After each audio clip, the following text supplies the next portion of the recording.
Hi everyone, I'm Wu Fei from RISC-v software team at Intel.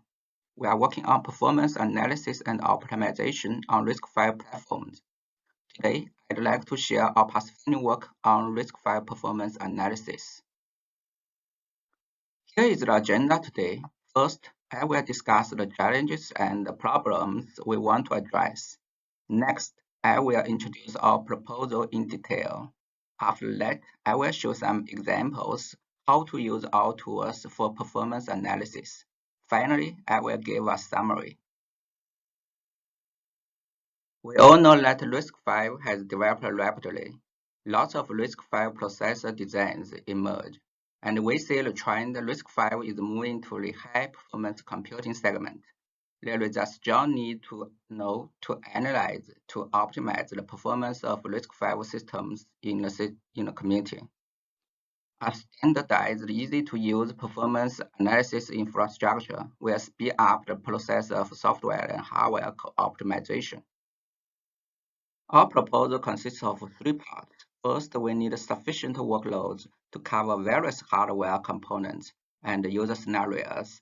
Second, we need the performance profiling and observability tools for performance analysis. They are running at the background to monitor and collect the performance data when the workloads are running. Third, we need an extensible work framework to simplify the process of performance testing and data collection. It also provides the tools for post-analysis, generate human-friendly report, etc. Here are some scenarios we are targeting. For the end user, before making a purchase, it's always good to compare the performance among platforms. We provide the performance results. For the product architect, it's very important to evaluate the performance of the underlying platform before making any decision. They can benefit from our proposal if we can provide the representative workloads of their vertical stack. For the developer, we provide lots of tools to help them pinpoint the bottlenecks, not only the CPU-bound cases, but also off-CPU cases and so on. Furthermore, the framework itself is extensible. If we come up with any new debugging methodology, we can add it to the framework, then anyone can benefit from it. Also, as the test cases have the same configuration across different runs, there is a good chance to find regressions. With all these benefits, we hope it can contribute to improving the overall ecosystem of RISC-v. Now let's dig into the details of our proposal. We don't want to start our project from scratch. It will take too much time. We prefer to use the existing open source project if possible. It's expected the existing project cannot meet all of our requirements, but we expect the framework can be extended with ease, such as add new workloads. As a performance analysis framework, it's a strong requirement for analysis efficiency, so it's essential that the framework collects sufficient performance data. Finally, we want a general framework with multiple ISA support. After some investigation, we choose LKP as our base framework. LKP stands for Linux Kernel Performance. Its main usage scenario is for Linux kernel regression currently. It has rich workloads and monitors. It's extremely useful for Linux kernel development. Besides porting LKP to RISC-v platform, we have several new requirements to LKP.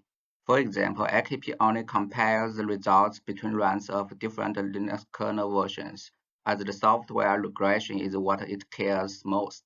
But for us, we care more about the difference among platforms. Although it's not mandatory, it's preferred to compare the hardware performance using the same version of software. So we add the support of comparing between runs of the same kernel version. We also enhance the LKP with RISC-v specific monitors, including but not limited to the PMU counts of the RISC-v platforms, such as how many IPs sent by SBI. Using software event CPU clock if SSCOF is not supported, in which case the hardware event is not able to do profiling.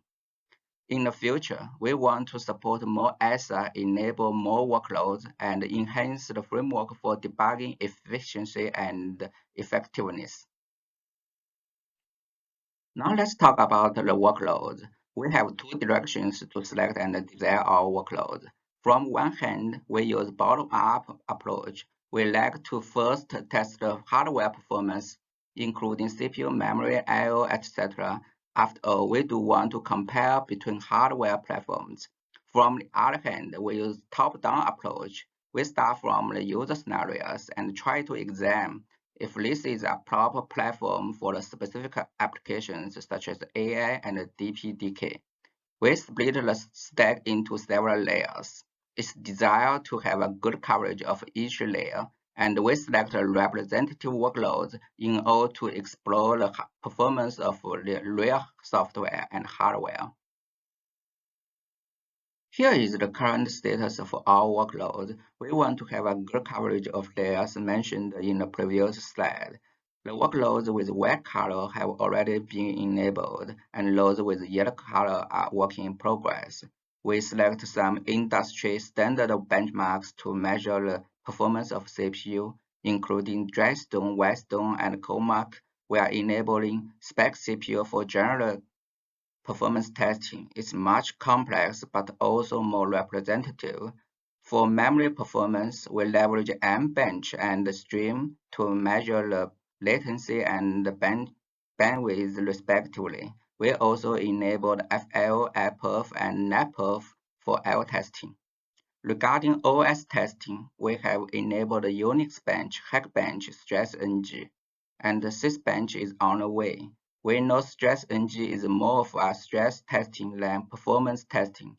It's included as it's useful to find the regression between kernel versions. PyBench and PHP Bench are selected for language testing.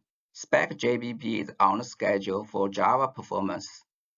Several application-level workloads are also enabled, including LZ4, OpenSSL, and kernel build. The other workloads, such as MLperf, are still working in progress. The last part of our proposal I'm going to talk about is the performance tools. The picture on the right is from Brandon Gregg's blog. There are observability tools across all the layers on the stack. We are not going to check every tool on RISC-v at this stage. Currently, we pay more attention to perf for hardware performance analysis. Perf requires support from both hardware and software for certain functionalities. We also did some investigations on other tools. LibreBPF works on RISC-v, and there is no surprise to see the architecture-agnostic tools such as TOP, VMstate are well supported. Also, we tried ftrace, kprob, etc. They all worked well. Now let's focus on the perf tool. The initial version of perf on our testing platform can only count instructions and cycles. There is no other hardware counters exported.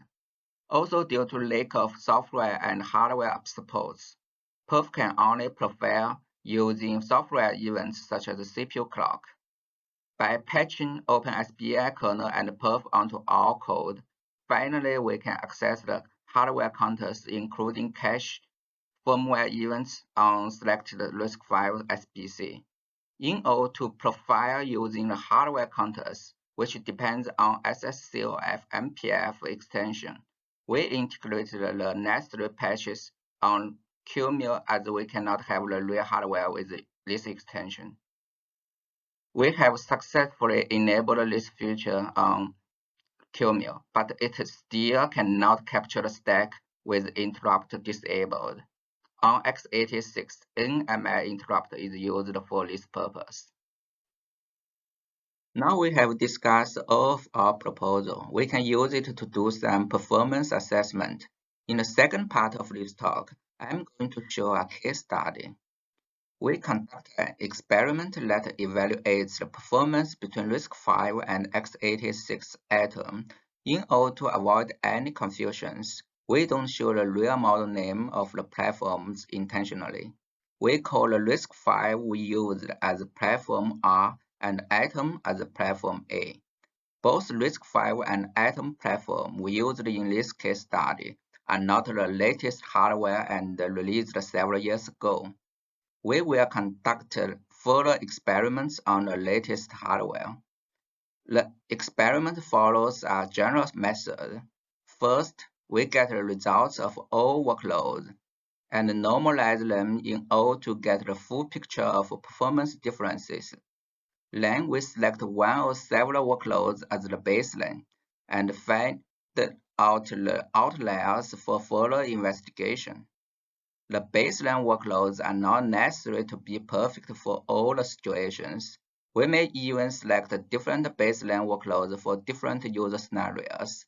After that, we will demonstrate how to analyze the workloads using the tools provided by our proposal. Testing and comparison is fundamental to performance analysis. Our proposal has a list of selected workloads. In this chart, we only show the workloads of Stream, Comark, and Unix Bench. After we test the workloads on both Platform R and Platform A, we calculated the performance ratio of R to A for all the workloads. By putting all the ratios together, we will have a general idea of Platform R compared to A.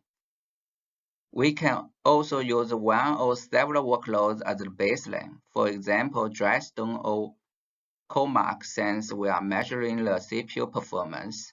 Then it will be easy to see the outliers. In this example, those test cases with more memory accesses, such as the stream and file copy with large buffer size, perform worse on platform R. Then we know memory access may be the bottleneck on platform R and need to look further. After the performance comparison, we know stream is extremely slow on platform R. We want to find out the reason. LKP provides lots of monitors running at the background during testing. They collect the necessary performance data and save it in raw format, CSV, and JSON format for post-analysis. Note that not all of the monitors are enabled by default, but they are configurable. LKP have the general monitors such as MP state, perf profiling. It also have the advanced monitors such as top-level and BPF tools, and definitely we can add our own monitors. Let's take a look at this stream case. From MP state monitor, we see the CPU usage is almost 100% during testing. Looking further, we can see the instruction per cycle is very low, which suggests further investigation. In order to understand the low IPC, we may follow the top-down method to check the hardware counters such as the prefetches and the cache misses. This requires the platform providing sufficient PMU counters. Another way is to explore the hardware features using final macro benchmark or study the hardware features on platform with good debuggability.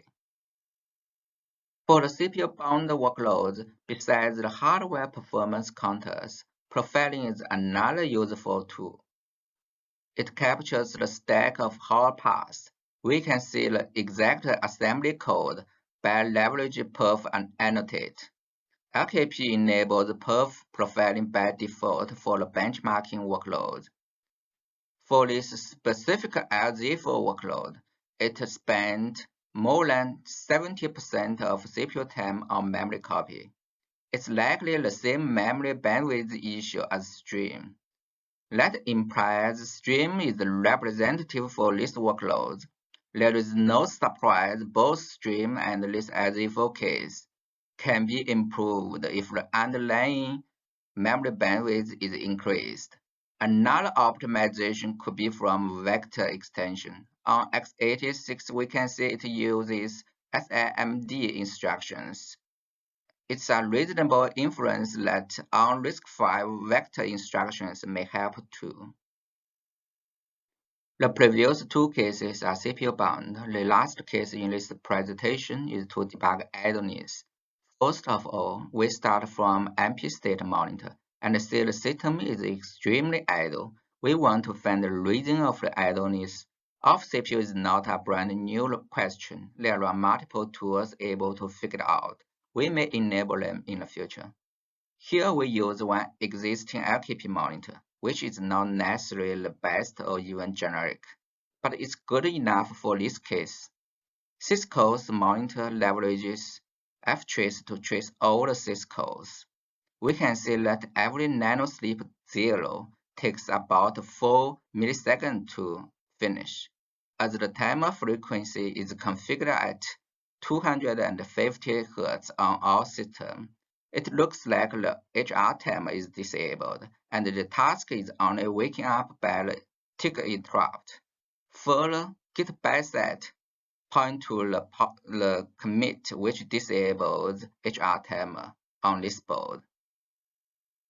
Now we have finished the case study using our proposal, which is still in the early stage. In the future, we'd like to continue to enhance all three parts of the proposal. For testing framework, we will port LKP to RSA.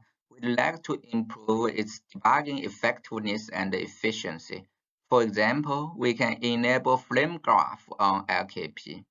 Regarding the workloads, currently we have a small set of test cases, but we will expand them gradually. We will pay more attention to CPU, core, and SoC for architecture comparison. We plan to cover more complex domains such as enterprise, cloud, and AI, and cover more software stacks such as Java and Golang. For performance tools, there is a need to add and improve the LKP monitors. Perf tools is suitable for some cases. eBPF is suitable for some other cases. Perf still has the room to enhance, and it's also of great value if we can enable eBPF and create the eBPF-based tools on LKP on RISC-v. Performance analysis on RISC-v systems tend to be more and more important. Without a doubt, RISC-v has made great progress on performance, not only hardware and software performance itself, but also performance debuggability. Nevertheless, there is still a gap between idea and reality. We see that even basic performance profiling and observability tools help a lot during performance analysis. We also see the need of powerful tools in the cases of off-CPU debugging.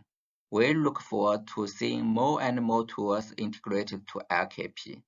In this presentation, we gave an initial proposal to conduct performance testing and analysis on Linux-based RISC-v platform. We practiced our proposal and successfully completed the initial performance assessment on the RISC-v platform. We found some key performance factors with the provided tools.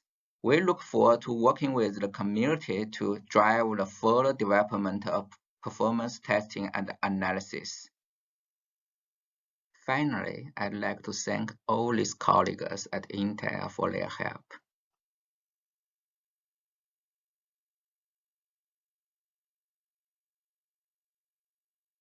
That's all I have. Thank you for watching.